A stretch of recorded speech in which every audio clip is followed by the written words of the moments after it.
Okay, is that on? Okay.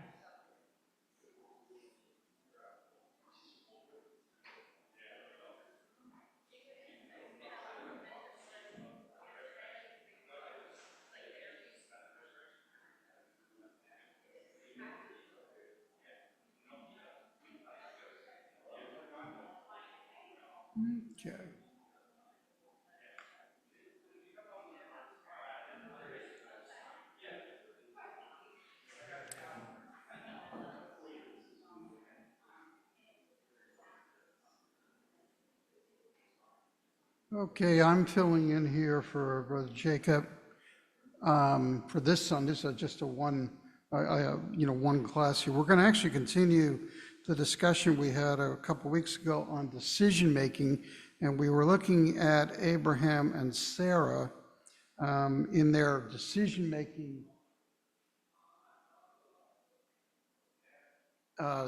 in terms of what they did in regards with Hagar. And we had talked a little bit. I want to start there a little bit, just a little bit for a review, but beyond that, kind of go into the second half of the decision-making process, which happens a little later when Hagar and Ishmael are sent away, and how Abraham and Sarah are going to arrive at this conclusion, or actually might say how Abraham arrives at this conclusion. And we want to point out here, and we discussed this a couple weeks ago, but we notice here that that Sarah had a slave woman or girl who was Hagar, and wasn't really pleased with her along the way. And you see signs along the way too that Sarah tends to blame Abraham for a lot of this, even though I would say a lot of it was her own doing. Now, I also want to caution on this too, because we know that Abraham was the friend of God, and Sarah is spoken quite highly of, certainly in the New Testament. So these are faithful people. Now, that doesn't mean that they make really always good decisions. And like us, we try to be serving the Lord. That doesn't mean we make really great decisions along the way. Things get into the middle of that, interactions. And by the way, while we're speaking about Abraham and Sarah, I don't want to just say that the people maybe in the room here are single or whatever, that somehow they're off the hook on this, because actually our decision making can be influenced by other people. And so it isn't always what we think is our decision turns out to be other people suggesting things or giving us ideas. I do want to point out here that when Hagar first left, because her mistress, in this case, would have been Sarah, was unhappy with her, she ran away, and God came to her and said, "You've got to go back." Now, we don't know how that all happened. We don't know whether God spoke to her like he did with Abraham when he said to Abraham, go into a land I'm going to show you, or whether there was a human messenger, a servant. We're not really told how God spoke to her, but she listened to what was said, and she goes back to Sarah again, submitting. This reminds you, by the way, or it should remind you a little bit of what happened in the case in the New Testament of the slave Onesimus, who comes to Paul, and Paul says, "I'm going to send you back to your master." And then he writes a letter to the master and says, treat him like a brother. Very similar idea. So in this regard, we see that God is actually working with Hagar, and we'll have a little discussion on that as well, because you see that Hagar turns out actually to be favored somewhat by God. And again, she's an Egyptian slave, but God intercedes. So really, we want to turn our attention to Genesis 21, and we're going to get a reader for this. Genesis 21, and we're going to read verses 8 through 13. And so I need a reader for those verses.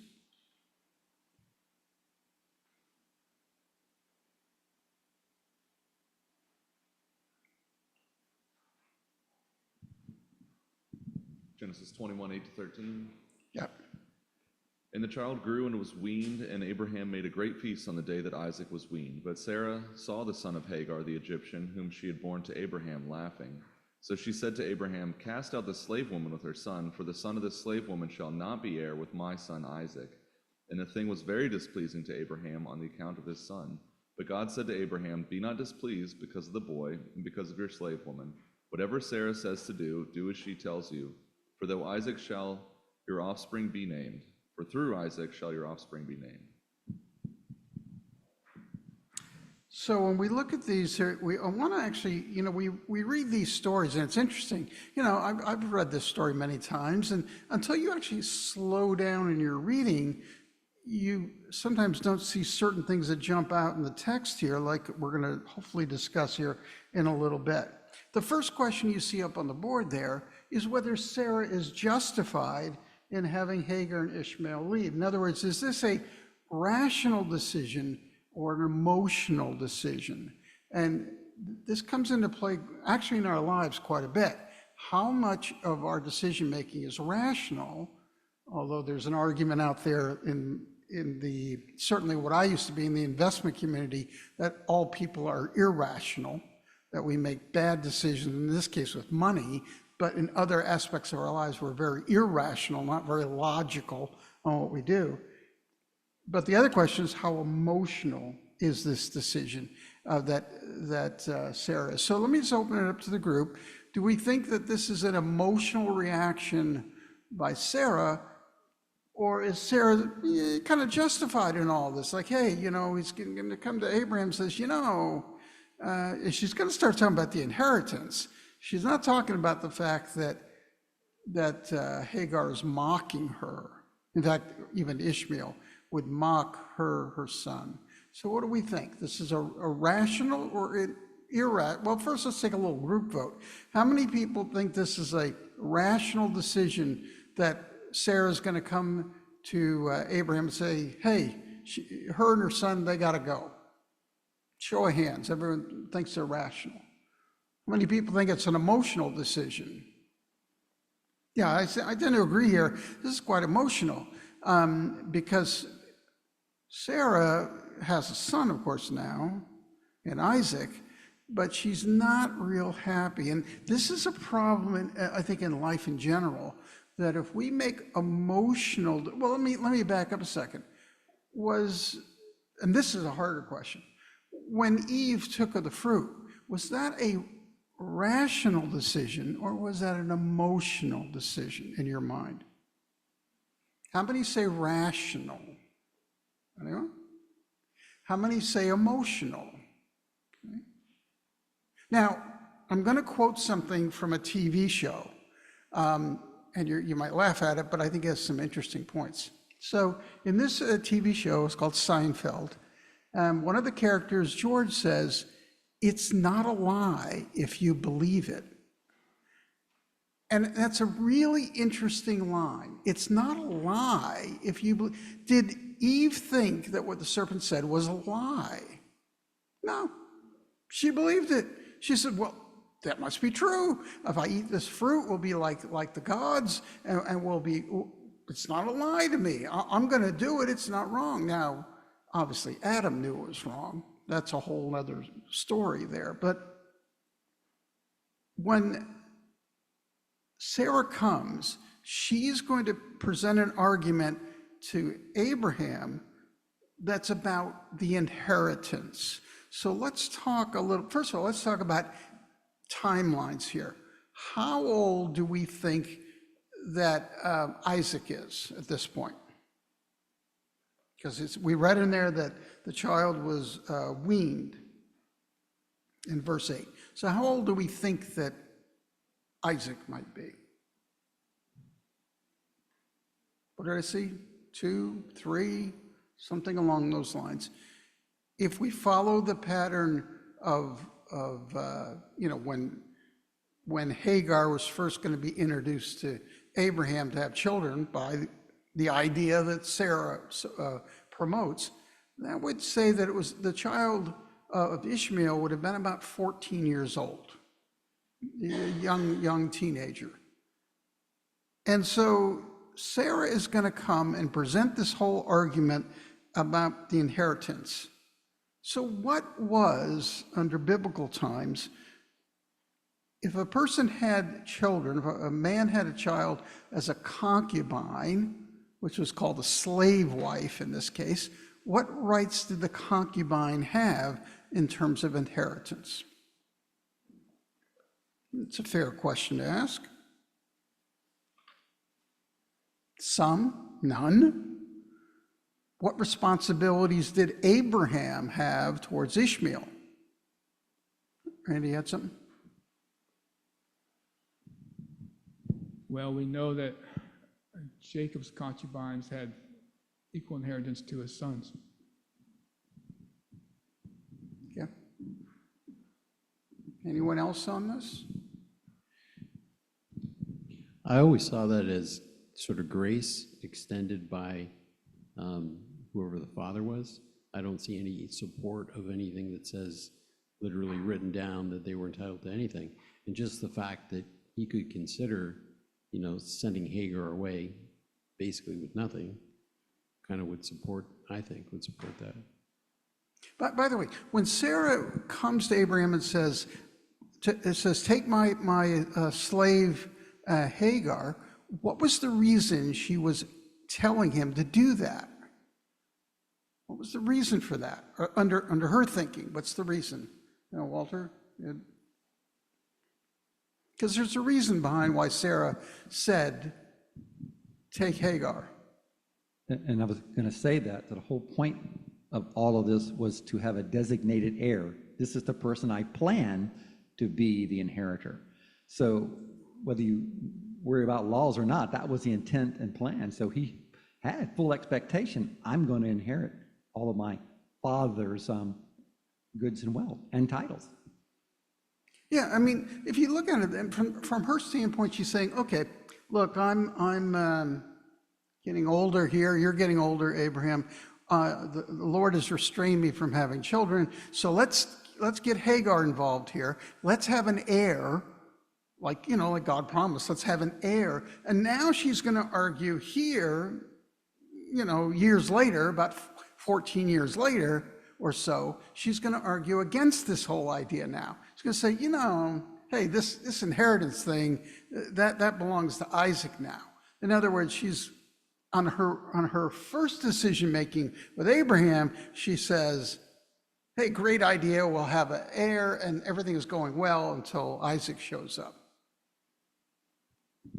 I'm not sure exactly what she meant, but she says that I might have children. In other words, they'd be her children by Hagar. Yeah.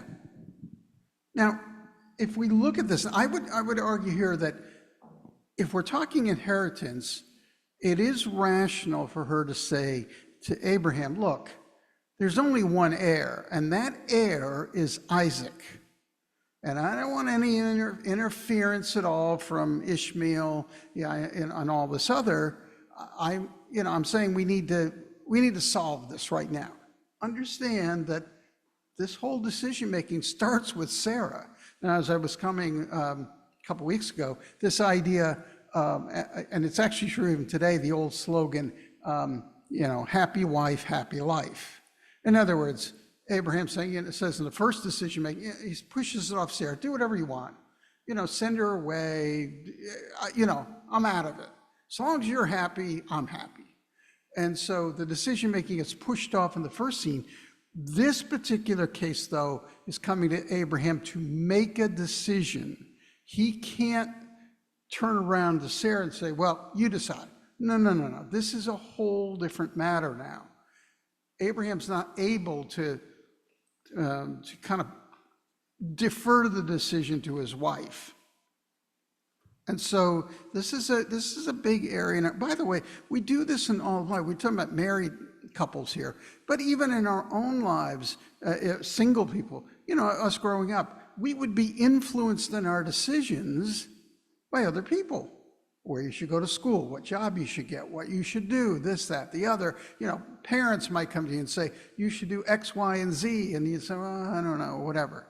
And those are influences, maybe well-intentioned, but they're influences in our decisions, and our decision here. And the presentation to Abraham is, look, he's not going to get the inheritance. And if you look under biblical customs, concubines did not have the rights of an actual wife, okay? The free wife, as it's called, the one that's the actual wife, her children, her offspring, had first claim to all inheritances. The concubines didn't. Although, I'm sure along the way, as Ishmael was growing up, this became a contention point, because the very thing that Sarah wanted, which was to extend the line of Abraham, now becomes an issue, and she says, nah, I changed my mind, because now I have Isaac here. Now I don't like that whatever I told you before, Abraham, forget about that. This is now a whole different matter. So we see here that we change our minds along the way. And I also want to quote a brother years ago at Canadian Bible School who said, and this has always stuck with me, ideas have consequences. Ideas have consequences. So if you say, I've got an idea, I'm going to go to, it has a consequence. And you have to think that idea through to its conclusion. And in this case, Sarah doesn't really seem to think it through in terms of the conclusion. Now, I wanted to, in fact,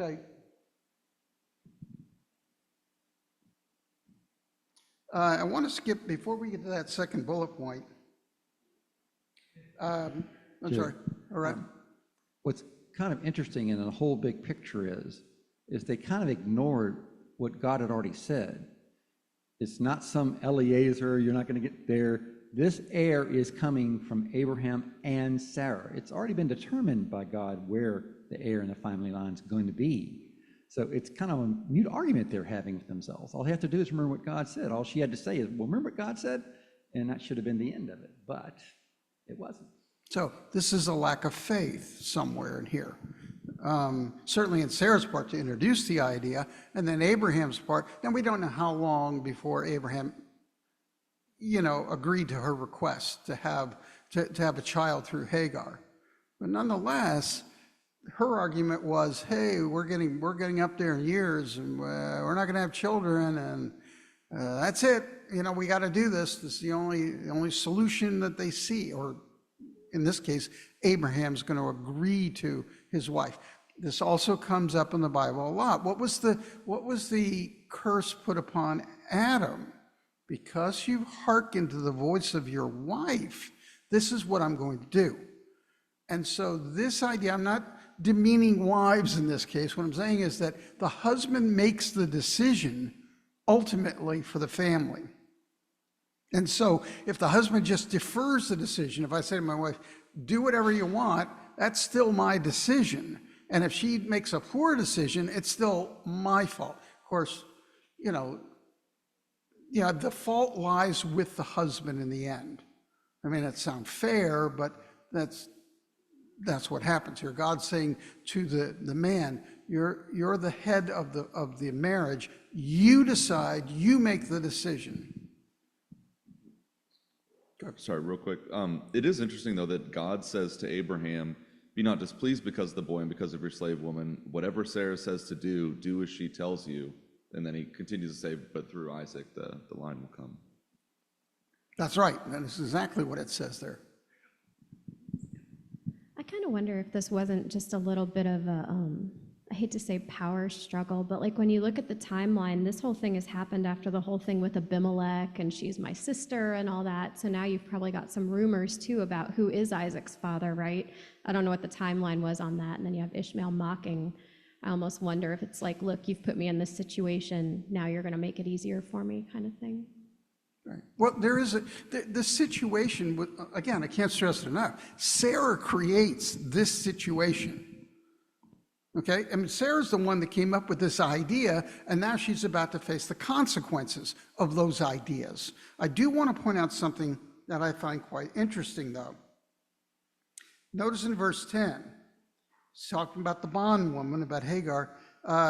She says, her child shall not be the heir, with my son, not our son, my son.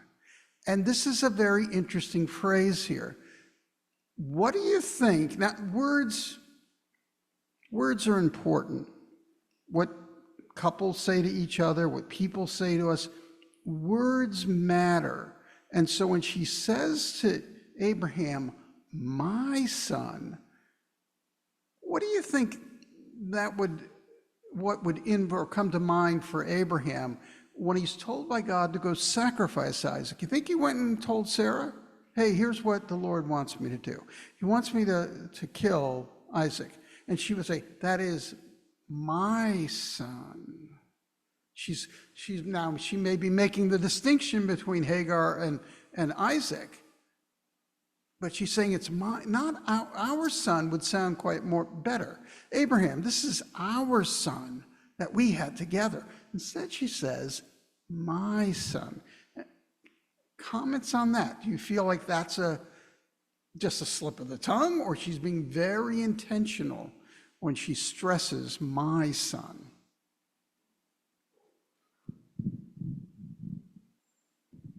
I think it's absolutely intentional because Abraham had multiple sons, but she only had one. And she was, I think, emphatically making that distinction that, look, this is my son. You may have other sons, but I only have one. And this child is special for that reason. And so I think it's absolutely intentional.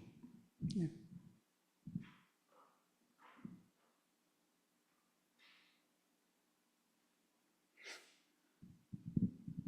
This is kind of along those same lines, but I think it shows how completely blinded she is by her emotions in this case, that it's like she doesn't care that this is Abraham's son that she's sending away. It's all about, this is her son, this is my son, I'm going to get what I want.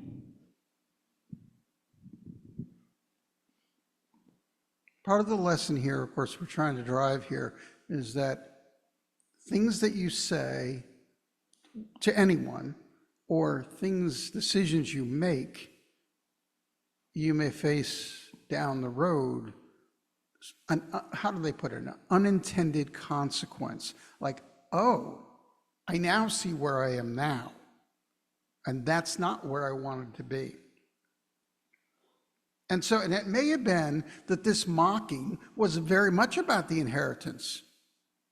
You know, I mean, do you think Hagar knew that the reason that Sarah first introduced the idea of having children was to have, right, the inheritance come down through Hagar? And she's like, well, it sounds good for a while until Isaac shows up. And now it's not such a good idea. And so I want to keep that in mind here. Now, God is going to speak to Abraham about what the decision is.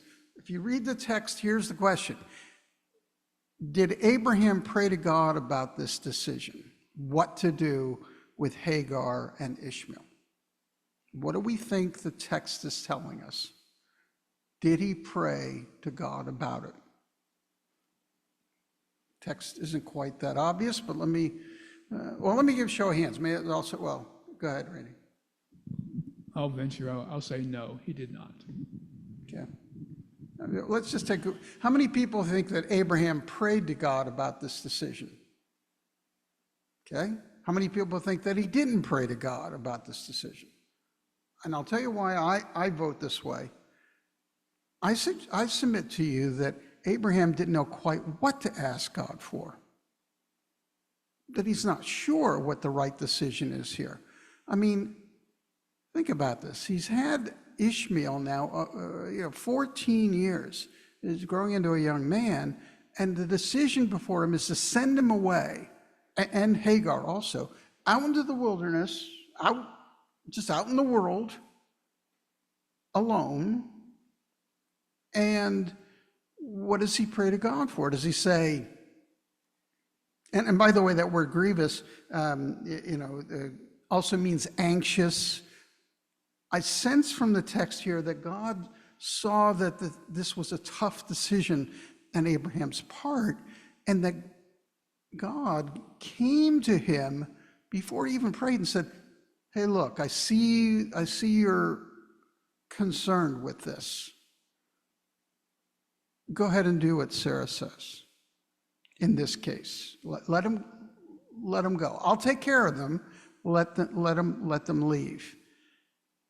And that raises the whole question: does God intercede in our lives before we even pray to him?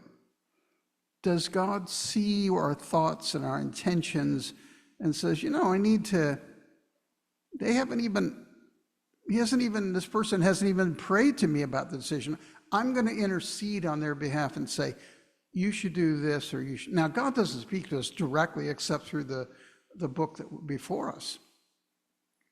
How much does God influence our lives and we don't even realize it, that we, and this came reminding me of the verse in the New Testament about praying amiss, the danger of prayer that we say to the Lord, Lord, I want this to happen.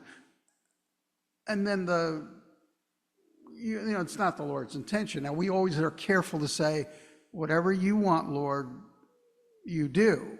Obviously I can offer a prayer and say, I want this to happen. And the Lord may have a whole different idea and say, no, we're not doing that, or we're going to hold off on that decision. I will also point out, and this was a brother, you can listen to him on tape, Brother Roger Lewis, who makes the comment about a council of angels. And you see that in the Bible where God calls angels together and says, what should I do in this matter? And he solicits ideas from the angels, even though the Father knows, right? But he seems to solicit ideas from angels, and they offer ideas. You see that in the case of the lying spirit that he wanted to put into the king. Remember? One of them was, oh, Lord, let's put a lying spirit in. Now, I don't know whether you're comfortable with it. I don't know that I would say that to the Lord in the future age. Hey, let's put a lying spirit in somebody or whatever. Likewise, I would submit to you that in the case of, in the case here of Job, that God assembled the angels together and they said, have you considered my servant Job is very righteous? And one angel observes, well, of course he's righteous because you give him everything.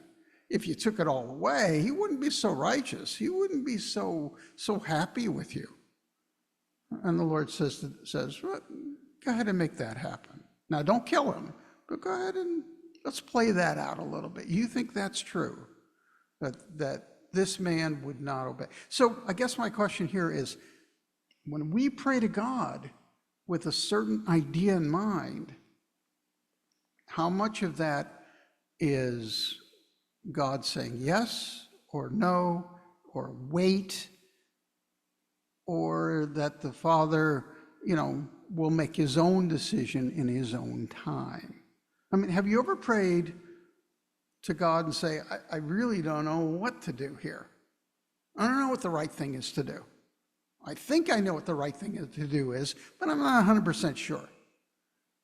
Anyone done anything like that? And I've done something along those lines. Say, well, here's the dilemma. I could do this and I could do that, but I don't want to have the Lord upset at me for making a decision, one way or the other that was hard, a hard decision. So I think we need to think this over when we're considering this. Now, as was quoted before, God comes to Abraham, I think much like he did when he first came to Abraham and said, go to a land I'm going to show you. And, he follows what God says. And he says, okay, you can hearken to the voice of your wife in this case and send her off into the wilderness. And off. This is very emotional, by the way.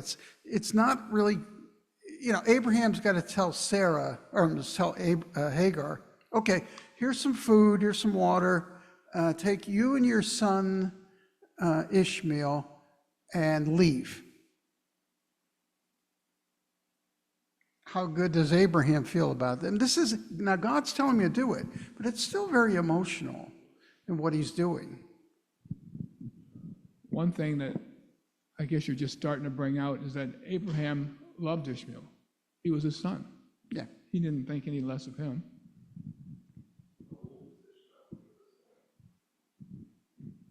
Well, think about it this way. If in fact he believed that Ishmael was going to be the heir, right? Because that was the whole intention of having a child through Hagar. That was Sarah's idea.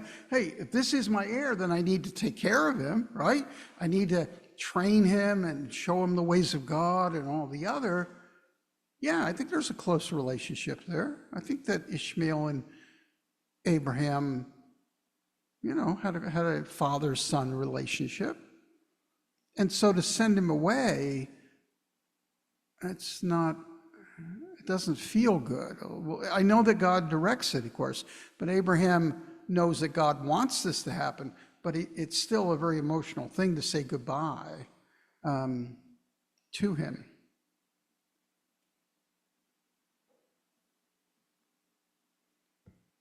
Now, when they get out there, Hagar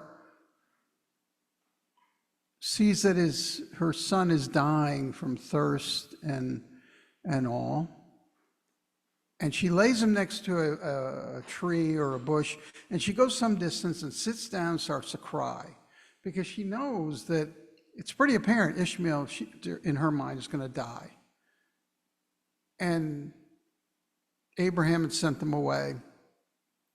And God now comes to Hagar and says, don't worry, I'm going to make your son a great nation. I will take care of you. The implication is Hagar later married another Egyptian man. And so how is God working with Hagar? Hagar must have believed that, because in a short period of time, water appears and an oasis and all the other.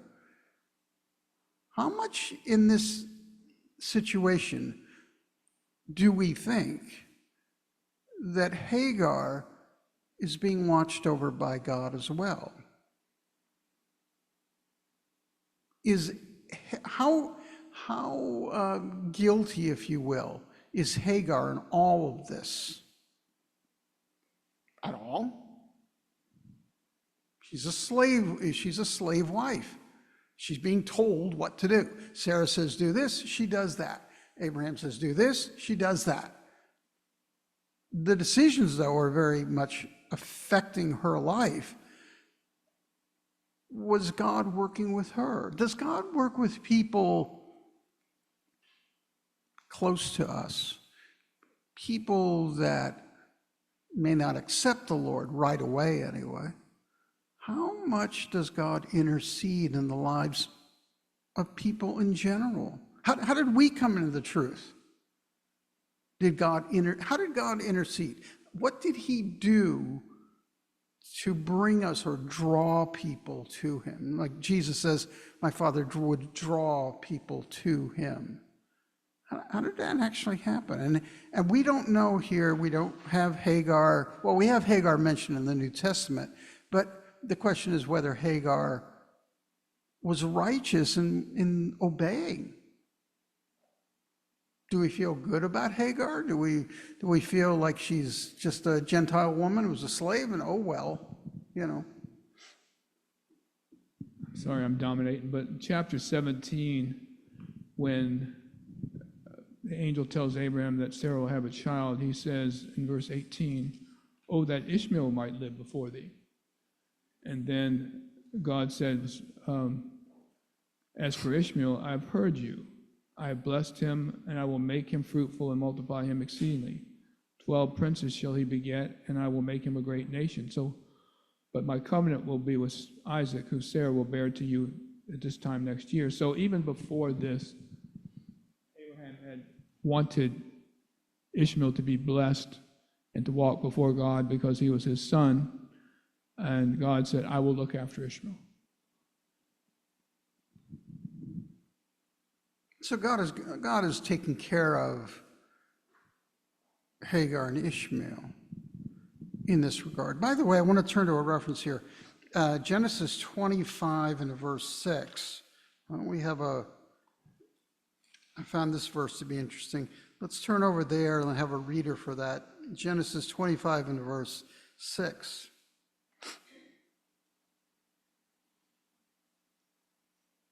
We have a reader who can read that.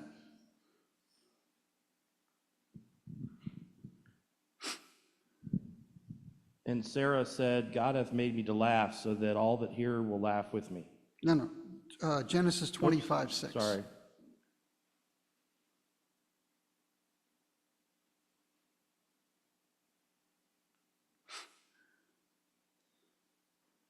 But unto the sons of the concubines which Abraham had, Abraham gave gifts and sent them away from Isaac his son, while he yet lived eastward unto the east country. So I think Abraham may have taken what God had said about go ahead and send Ishmael away, because he did that with the other concubine children he had. He gave them gifts and he sent them away from Isaac. So in this regard, now we don't know what the gifts are, but we do know that he sent them away with some gifts. They weren't going to be part of the inheritance, and it was only going to be Isaac that would be blessed through this. And so, and of course, we're coming up here to the end of class, but what I want to leave you with is this whole concept of how we arrive at decision. And by the way, when we make poor decisions, God apparently can make things good. He can make things right again. He also has free will, by the way. And he says, oh, by your free will, you want to do this. Well, guess what? I'm going to do this, and that. And I will make it right. I will fix the problem. I will tell you what I'm going to do. And so when we're considering our even mundane decisions in our lives, I think we have to take the Lord into account. Is this pleasing to God? Is this what the Lord wanted? And decide, are we going to make great decisions all the time? No, we're not going to. We're going to make mistakes. We're going to look back at certain things and say, why did I do that? Okay? Why did I make that decision? But in all of this, God is able to help us and guide us and correct, if you will, our decisions through life. And he will decide what he wants. And I'm going to leave you one other thought in terms of decisions, unrelated to this one. You recall when Job was in great distress, and what did his wife say? His wife said, curse God and die. And God kept her alive. Kill her. Now, of course, Job ignored her request, obviously, to curse God and die. But he kept her, and she had more children in the end. And they continued on. Why did he let that happen? Why didn't he strike her down and say, this is terrible, curse God and die? Again, these are decisions. It's always interesting to me that God let Cain live and become produce a family after he had killed his brother. Why didn't he put him to death or otherwise punishment? He just took care of him, as far as we know. That's right. There's many things, again, the Lord's ways are not our ways. His thoughts are different than our thoughts. And so what we might see as logical, the Lord says, that's illogical. This is what we're going to do. And he knows better than we do. And I think you'll see that throughout the Bible, whether that, well, you can pick any Bible character, except really for the Lord Jesus, whose decisions were perfect, who did, in terms of decision making, the Lord Jesus was very much perfect, and he thought them through. I don't think he wasn't guessing. He was thinking them through about what was the consequence of the decision he was about to make. So I want to leave you with those thoughts right there, and we will end Sunday school at this point.